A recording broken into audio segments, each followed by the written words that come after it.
Bayangkan hidup di abad ke-15, dunia terasa luas, misterius, dan sebagian besar belum dikenal. Peta masih penuh ruang kosong. Banyak orang Eropa percaya bahwa di balik samudera luas, mungkin ada jalan baru menuju kekayaan, atau bahkan dunia yang sama sekali baru. Pada tahun 1492, seorang pelaut bernama Christopher Columbus berlayar melintasi Samudra Atlantik. Perjalanannya kemudian dikenal sebagai salah satu peristiwa paling penting dalam sejarah manusia, yaitu penemuan dunia baru. Namun, apakah Columbus benar-benar menemukan dunia baru? Dan bagaimana penjelajahan samudra ini mengubah sejarah dunia? Hari ini kita akan membahasnya dari sudut pandang sejarah dan ilmiah, berdasarkan bukti secara objektif dan mudah dipahami.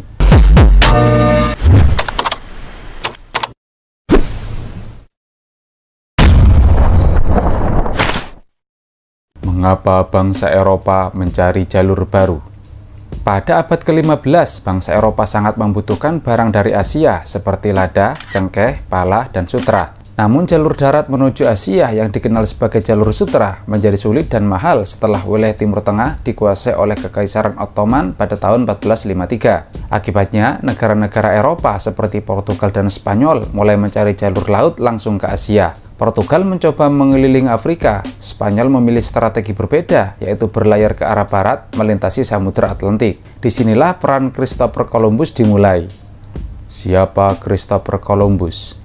Christopher Columbus adalah pelaut asal Genoa, Italia. Ia memiliki gagasan berani, yaitu jika bumi bulat, maka Asia bisa dicapai dengan berlayar ke arah barat. Secara ilmiah, gagasan bahwa bumi bulat sebenarnya sudah diketahui sejak zaman Yunani kuno. Namun Columbus membuat kesalahan penting, yaitu ia meremehkan ukuran bumi dan melebihkan jarak Asia yang sebenarnya. Setelah bertahun-tahun mencari dukungan, akhirnya Ratu Isabella dan Raja Ferdinand dari Spanyol setuju membiayai ekspedisinya. Pada 3 Agustus 1492, Columbus berangkat dengan 3 kapal, yaitu Nina, Pinta, dan Santa Maria. Perjalanan yang mengubah sejarah. Perjalanan melintasi Atlantik bukan hal mudah. Para pelaut kehabisan persediaan, takut tidak menemukan daratan, dan hampir memberontak. Namun pada 12 Oktober 1492, mereka melihat daratan. Columbus mendarat di sebuah pulau di wilayah Bahama yang ia beri nama San Salvador. Yang menarik, Columbus tidak pernah sadar bahwa ia menemukan benua baru. Ia percaya telah sampai di wilayah Asia dan menyebut penduduk setempat sebagai Indian. Secara ilmiah dan historis, wilayah yang ia temukan sebenarnya adalah bagian dari benua Amerika yang sebelumnya sudah dihuni oleh jutaan penduduk asli selama ribuan tahun. Apakah Columbus penemu Amerika? Dari sudut pandang ilmiah dan sejarah, Columbus bukan orang pertama yang menemukan Amerika. Fakta pentingnya yaitu manusia pertama tiba di Amerika sekitar 15.000 sampai 20.000 tahun lalu melalui jembatan darat Bering. Penjelajah Viking dari Skandinavia mencapai Amerika Utara sekitar tahun 1000 Masehi, dipimpin oleh Leif Erikson. Lalu, mengapa Columbus dianggap penting? Karena perjalanannya membuka kontak permanen antara Eropa dan Amerika. Peristiwa ini memulai era baru dalam sejarah dunia yang dikenal sebagai Age of Exploration atau era penjelajahan samudra. Dampak besar penjelajahan samudra.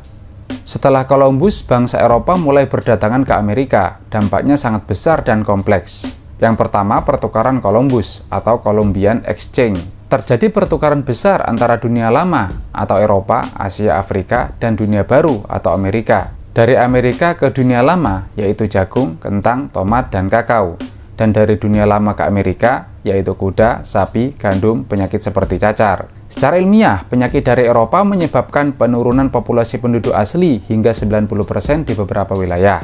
Kedua, kolonialisme dan penaklukan. Penjelajahan ini juga memicu penjajahan wilayah Amerika, eksploitasi sumber daya, sistem kerja paksa, dan perdagangan budak Atlantik. Dari sudut pandang sejarah modern, peristiwa ini memiliki dampak besar yang tidak hanya membawa kemajuan, tetapi juga penderitaan bagi banyak masyarakat asli.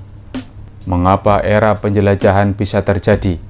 Era penjelajahan tidak terjadi secara kebetulan. Ada beberapa faktor ilmiah dan teknologi, yaitu kemajuan navigasi seperti kompas magnetik, astrolabe untuk menentukan posisi bintang. Kemudian kapal yang lebih kuat. Kapal jenis karavel mampu berlayar jauh dan melawan angin. Lalu peta yang lebih akurat, kartografi berkembang pesat. Di samping itu, motivasi ekonomi dan politik, yaitu mencari emas, rempah, dan wilayah baru. Perubahan dunia setelah 1492.